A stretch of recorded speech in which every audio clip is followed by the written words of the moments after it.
Praise the Lord. ദൈവനാമം ഉണ്ടായിരിക്കട്ടെ.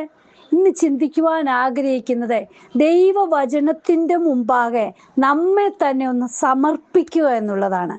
അതായത് ഉൽപ്പത്തി പുസ്തകം നാം നോക്കുമ്പോൾ നമുക്ക് കാണാൻ കഴിയുന്നുണ്ട്, യഹോവയായ ദൈവം പറയുന്നുണ്ട്, അതായത് ഉളവാകട്ടെ, ഉണ്ടാകട്ടെ, നിറയട്ടെ, പെരുകട്ടെ എന്നെല്ലാം പറഞ്ഞപ്പോൾ സകലവും നിവൃത്തിയായെങ്കിൽ ഈ വചനത്തിൽ എഴുതിയിരിക്കുന്ന ഓരോന്നും നമ്മുടെയും ജീവിതത്തിൽ നിവൃത്തിയാകും.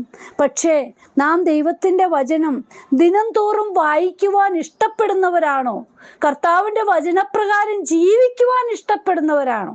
എങ്കിൽ തീർച്ചയായിട്ടും നമ്മുടെ ജീവിതത്തിലും ദൈവിക സന്തോഷം അനുഭവിക്കുകയും ഇതിൽ എന്തെല്ലാം എഴുതിയിരിക്കുന്നോ അത് നമ്മുടെ ജീവിതത്തിൽ നമുക്ക് അനുഭവിപ്പാനും ഇടയായിത്തീരും. നമുക്കൊന്ന് ദൈവത്തിൻ്റെ വചനത്തെ പറ്റി ഒന്ന് ചിന്തിച്ചു നോക്കാം.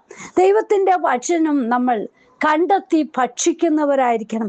അതുകൊണ്ട് യിരെമ്യാ പ്രവാചകന്റെ പുസ്തകം 15-ാം അധ്യായം 16-ാം വാക്യത്തിൽ പറയുന്നുണ്ട്, ഞാൻ നിന്റെ വചനങ്ങളെ കണ്ടെത്തി ഭക്ഷിച്ചിരിക്കുന്നു. നിന്റെ വചനങ്ങൾ എനിക്ക് സന്തോഷവും എൻ്റെ ഹൃദയത്തിന് ആനന്ദവുമായി. സൈന്യങ്ങളുടെ ദൈവമായ യഹോവേ, നിന്റെ നാമം എനിക്ക് വിളിക്കപ്പെട്ടിരിക്കുന്നുവല്ലോ. നോക്കൂ പ്രിയ മക്കളെ, കണ്ടെത്തി ഭക്ഷിക്കണം. ഹല്ലേലൂയ.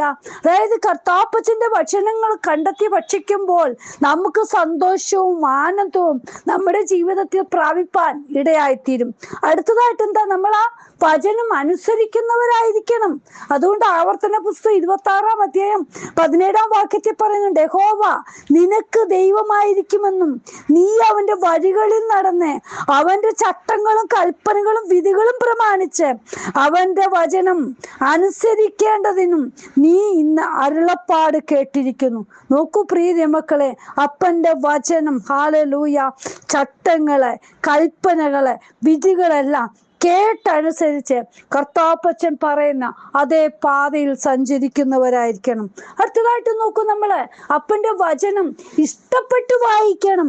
സങ്കീർത്തനം 40-8 പറയുന്നുണ്ട്, എൻ്റെ ദൈവമേ, നിന്റെ ഇഷ്ടം ചെയ്യുവാൻ ഞാൻ പ്രിയപ്പെടുന്നു. നിന്റെ ന്യായപ്രമാണം എൻ്റെ ഉള്ളിലിരിക്കുന്നു. നോക്കൂ, ഒരു യേശുപ്പച്ചന്റെ വചനം പറയണമെങ്കിൽ അപ്പന്റെ വചനം നമ്മൾ ഉള്ളിലുണ്ടായിരിക്കുകയും അപ്പന്റെ ആ സ്നേഹം, അപ്പനോടുള്ള ആ ഹല്ലേലൂയ, നമ്മളും അപ്പനുമായിട്ടുള്ള ബന്ധം മനസ്സിലാക്കണമെങ്കിൽ അപ്പന്റെ വചനം ഉള്ളിലുണ്ടായിരിക്കണം. അത് ഇഷ്ടപ്പെട്ട് നമ്മൾ വായിക്കുവാൻ സമയങ്ങൾ കണ്ടെത്തണം. ഹല്ലേലൂയ. അടുത്തതായിട്ട് എന്താണ്? അപ്പന്റെ വചനം ജീവൻ നൽകുന്നതാ. അതായത് എബ്രായർക്കെഴുതിയ ലേഖനം 4:12 പറയുന്നുണ്ട്, ദൈവത്തിന്റെ വചനം ജീവനും ചൈതന്യമുള്ളതായി ഇരുവായ്ത്തരമുള്ള ഏതു വാളിനേക്കാളും മൂർച്ചയേറിയതും പ്രാണനെയും ആത്മാവിനെയും സദ്യമജ്ജകളെയും വിടിവിക്കും വരെ തുളച്ചു ചെല്ലുന്നതും ഹൃദയത്തിലെ ചിന്തനങ്ങളെയും ഭാവങ്ങളെയും വിവേചിക്കുന്നതുമാകുന്നു. ഹല്ലേലൂയ. ജീവൻ തരുന്ന ദൈവത്തിന്റെ വചനം, ഹല്ലേലൂയ, അത് നമ്മുടെ ജീവിതത്തിൽ ചൈതന്യം പകർന്നു തരും. ഹല്ലേലൂയ. അത് നമ്മുടെ ശരീരത്തിന് വേണ്ടുന്ന സകലതും, ഹല്ലേലൂയ, നൽകി തരുന്ന ദൈവത്തിന്റെ വചനം. അടുത്തതായിട്ട് നോക്കുക, ആത്മീയ വളർച്ച ഉണ്ടാക്കുന്നതാണ്. അപ്പോസ്തല പ്രവൃത്തി 20:32 പറയുന്നുണ്ട്, നിങ്ങൾക്ക് ആത്മീയ വർധന വരുത്തുവാനും സകല വിശുദ്ധന്മാരോടും കൂടെ അവകാശം തരുവാനും കഴിയുന്ന ദൈവത്തിലും അവന്റെ കൃപയുടെ വചനത്തിലും ഞാൻ ഇപ്പോൾ നിങ്ങളെ പരമേൽപ്പിക്കുന്നു. നോക്കൂ, അപ്പോസ്തല പ്രവൃത്തിയിൽ പറയുകയാണ്, ഹല്ലേലൂയ. നോക്കൂ, നമ്മളെ എന്താണ് ദൈവത്തിന്റെ വചനത്തിലെ, ഹല്ലേലൂയ, അതായത് ആത്മീയ വർധനവ് വരുത്തുവാൻ വേണ്ടി നമ്മളെ നിലനിർത്തുക. അപ്പന്റെ വചനം നമ്മളെ വളർച്ച ഉണ്ടാകണം. അത് വായിക്കണം, മനസ്സിലാക്കണം. അടുത്തതായിട്ട് നോക്കൂ, ഇത് ദൈവത്തിന്റെ വചനം പുഷ്ടി നൽകുന്നതാ. സങ്കീർത്തനം 36:8 പറയുന്നു, നിന്റെ ആലയത്തിലെ പുഷ്ടി അവർ അനുഭവിച്ച് തൃപ്തി പ്രാപിക്കുന്നു. നിന്റെ ആനന്ദ നദി നീ അവരെ കുടിപ്പിക്കുന്നു. നോക്കൂ, നമ്മൾ ആലയത്തിലേക്ക് ചെല്ലുമ്പോൾ ദൈവത്തിന്റെ വചനങ്ങളാ നമ്മളെ, ഹല്ലേലൂയ, പുഷ്ടിപ്പെടുത്തുന്നത്. അതായത് ഹല്ലേലൂയ, നമ്മൾ പ്രയാസത്തോടെ നമ്മൾ അപ്പന്റെ പാദപീഠത്തിൽ ആലയത്തിൽ കടന്നു വരുമ്പോൾ സ്തുതി സ്തോത്രങ്ങൾ അർപ്പിക്കുമ്പോൾ, ഹല്ലേലൂയ, നമ്മുടെ ഹല്ലേലൂയ ജീവിതത്തിലെ പ്രയാസങ്ങൾ മാറുവാൻ ഇടയായിത്തീരുന്നു. ഇത് നോക്ക്, അടുത്തതായിട്ട് നോക്ക്, മധുരിപ്പിക്കുന്ന ദൈവത്തിന്റെ വചനം.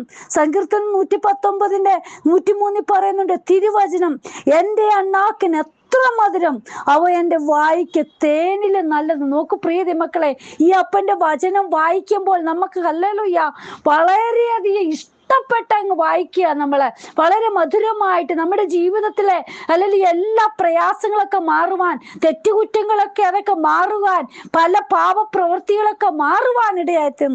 നോക്കൂ, ഇതെന്താണ്? തിരുവചനം എൻ്റെ അണ്ണാക്കൻ അത്ര മധുരം, അവ എൻ്റെ വായിക്ക് തേനിലും നല്ലത്. ഹല്ലേലൂയ. അടുത്തതായിട്ട് നോക്കിയത് പ്രകാശം പകരുന്ന വിളക്ക. പത്രോസ് അപ്പോസ്തലന്റെ 2-ാം അധ്യായം 1:19 പറയുന്നുണ്ട്, പ്രവാചക വാക്യവും അധികം സ്ഥിരമായിട്ട് നമുക്കുണ്ട്. നേരം വെളുക്കുകയും നിങ്ങളുടെ ഹൃദയങ്ങളിൽ ഉദയ നക്ഷത്രം ഉദിക്കുകയും ചെയ്യുവോളം ഇരുട്ട് സ്ഥലത്ത് പ്രകാശിക്കുന്ന വിളക്ക് പോലെ അതിനെ കരുതിക്കൊണ്ടാൽ നന്ന്. ഹല്ലേലൂയ.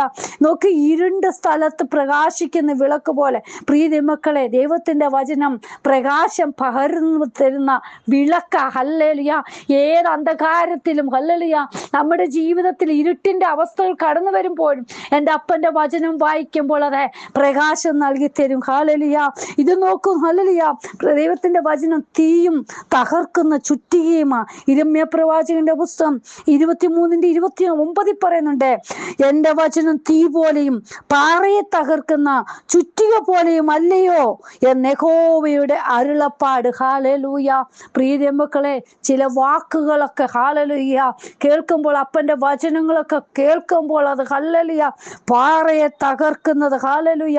എത്ര നമ്മൾ ചുറ്റികയെ വെച്ചടിച്ചാലൊന്നും പാറയൊന്നും ഹല്ലേലൂയ പെട്ടെന്ന് തകരുമെന്ന് അത് പൊട്ടിപ്പോകുമെന്ന് പറയാം. പക്ഷേ അതിലും ഹല്ലേലൂയ, അതായത് നമ്മൾ എത്ര മാത്രം വചനം പഠിക്കുന്നു അത്ര മാത്രം നമ്മുടെ ഹൃദയത്തിൽ ഹല്ലേലൂയ അത് ആഴമായിട്ട് അത് പതിഞ്ഞ് ഹല്ലേലൂയ എല്ലാ നമ്മുടെ പ്രയാസങ്ങളും മാറത്തക്കവണ്ണമുള്ള ദൈവത്തിന്റെ വചനം. അതുകൊണ്ട് പറയുന്നത് തീയ. ദൈവത്തിന്റെ സന്നിധിയിൽ നാം നിൽക്കുമ്പോൾ ഹല്ലേലൂയ തീ പോലെ വചനം അങ്ങ് എത്തുന്ന ഓരോ മക്കളുടെ ജീവിതത്തെ മാറ്റിമറിക്കുന്ന അപ്പന്റെ വചനവും. പ്രിയ മക്കളെ, നോക്കൂ, ഇത് സ്വസ്ഥത നൽകുന്ന വചനമാണ്.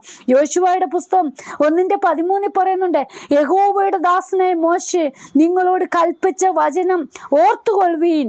നിങ്ങളുടെ ദൈവമായ യഹോവ നിങ്ങൾക്ക് സ്വസ്ഥത നൽകി ഈ ദേശവും തന്നിരിക്കുന്നു. ഹല്ലേലൂയ. പ്രിയ മക്കളെ, നമുക്ക് ദൈവത്തിന്റെ വചനം സ്വസ്ഥത നൽകി തരും. ഇത് സത്യവചനമാ. കർത്താവായ യഹോവേ, നീ തന്നെ ദൈവം, നിന്റെ വചനങ്ങൾ സത്യമാകുന്നു. ഹല്ലേലൂയ. പ്രിയ മക്കളെ, അപ്പന്റെ വചനം സത്യവചനമാ. ഹല്ലേലൂയ. മറ്റെഴുതി വെച്ചിരിക്കുന്ന ഒന്നുമല്ല പ്രിയ മക്കളെ, യേശു അപ്പച്ചന്റെ വചനമായത് സത്യമായിട്ടുള്ളത്. ഹല്ലേലൂയ. ഇത് സൽപ്രവർത്തിക്ക് ഉതകുന്നത്. തീമോഥെയോസിന്റെ 2-ാം ലേഖനം 3:16 ഹല്ലേലൂയ അപ്പോസ്തലനായ പൗലോസ് പറയുന്നുണ്ട്, എല്ലാ തിരുവെഴുത്തും ദൈവശ്വാസീയമാകിയാൽ ദൈവത്തിന്റെ മനുഷ്യൻ സകല സൽപ്രവർത്തിക്കും വക പ്രാപിച്ച് തികഞ്ഞവനാകേണ്ടതിന് ഉപദേശത്തിനും ശാസനത്തിനും ഗുണീകരണത്തിനും നീതിയിലെ അഭ്യാസത്തിനും പ്രയോജനമുള്ളതാകുന്നു. ഹല്ലേലൂയ. അടുത്തതായിട്ട് നോക്ക്, ഈ സത്യവചനം മുറുകെ പിടിക്കേണ്ടതാണ്. ഹല്ലേലൂയ. ഇത് ശക്തി പകർന്നു തരുന്നതാണ്, നമ്മളെ വീഴാതെ സൂക്ഷിക്കുന്നതാണ്. ഹല്ലേലൂയ. നോക്കുവാകയാൽ സഹോദരന്മാരെ, നിങ്ങൾ ഉറച്ചു നിന്ന് ഞങ്ങൾ വാക്കിനാലോ ആ ലേഖനത്താലോ ഉപദേശിച്ചു തന്ന പ്രമാണങ്ങളെ മുറുകെ പിടിച്ചുകൊള്ളുവീൻ. ഹല്ലേലൂയ. നോക്കൂ, യൂദയുടെ ലേഖനത്തിൽ പറയുന്നുണ്ടല്ലോ, വീഴാതെ വണ്ണം നിങ്ങളെ സൂക്ഷിച്ച് തന്റെ മഹിമാസന്നിധിയിൽ കളങ്കമില്ലാത്തവരായി ആനന്ദത്തോടെ നിർത്തുവാൻ ശക്തിയുള്ളവനെ. പ്രിയ മക്കളെ, നമ്മളെ വീഴാതെ നിർത്തുവാൻ കർത്താവിന്റെ അപ്പച്ചന്റെ സന്നിധിയിൽ ഹല്ലേലൂയ മുറുകെ പിടിച്ചു നിൽക്കുവാൻ, വിടേണ്ടതൊക്കെ വിട്ടോടി ഈ ദിവസങ്ങളിൽ അപ്പന്റെ വചനത്തിൽ വേരൂന്നി വളരുവാൻ നമ്മൾ ഒരുക്കത്തോടെ ആയിത്തീരുന്നുവെങ്കിൽ കർത്താവ് നമ്മളെ കൈവിടുകയില്ല. അപ്പന്റെ വചനം നമ്മളെ ജീവിപ്പിക്കുന്ന അപ്പന്റെ വചനം ദിനം തോറും ഭക്ഷിച്ചു മുന്നേറുവാൻ ദൈവം സഹായിക്കട്ടെ. കർത്താവ് ഇന്ന് വചനം കേൾക്കുന്ന ഓരോ മക്കളും ഹല്ലേലൂയ അപ്പന്റെ വചനം വായിക്കുവാൻ, ഇഷ്ടപ്പെട്ട് വായിക്കുവാൻ ഇടയാകട്ടെ. കർത്താവ് പച്ച അങ്ങനെ ഓരോ മക്കളെയും സഹായിക്കണമേ. യേശുപ്പന്റെ വചനത്തിന്റെ മുമ്പാകെ ഹല്ലേലൂയ ഓരോരുത്തരും ഇരിക്കുവാൻ, സമയങ്ങൾ ചെലവഴിക്കുവാൻ ഇടയാകട്ടപ്പ. അപ്പന്റെ വചനം, ജീവിപ്പിക്കുന്ന വചനം, അത് ഓരോരുത്തരുടെയും ജീവിതത്തിൽ വിടുതലായി തീരട്ടെ. ആനന്ദം ഹല്ലേലൂയ, സന്തോഷം ഹല്ലേലൂയ, ദുഃഖം മാറുന്ന ദിനമായി തീരട്ടെ. കർത്താവേ, എല്ലാ വിധത്തിലും അനുഗ്രഹമാക്കണമേ. കരങ്ങളിൽ സമർപ്പിക്കുന്നു യേശുവിൻ നാമത്തിൽ തന്നെ. ആമേൻ. പ്രിയ ദൈവമക്കളെ, നമുക്ക് അപ്പന്റെ മുമ്പാകെ, ദൈവവചനത്തിന്റെ മുമ്പാകെ ആയിത്തീരാം. ഇഷ്ടപ്പെട്ട് വായിക്കുവാൻ ഓരോരുത്തരും ഇടയാക്കട്ടെ എന്ന് പറഞ്ഞുകൊണ്ട് ദൈവസന്നി നമ്മെ തന്നെ ഏൽപ്പിക്കാം. എല്ലാവരെയും ദൈവം അനുഗ്രഹിക്കട്ടെ. God bless you all. Binu Vaju, Mumbai. Hallelujah.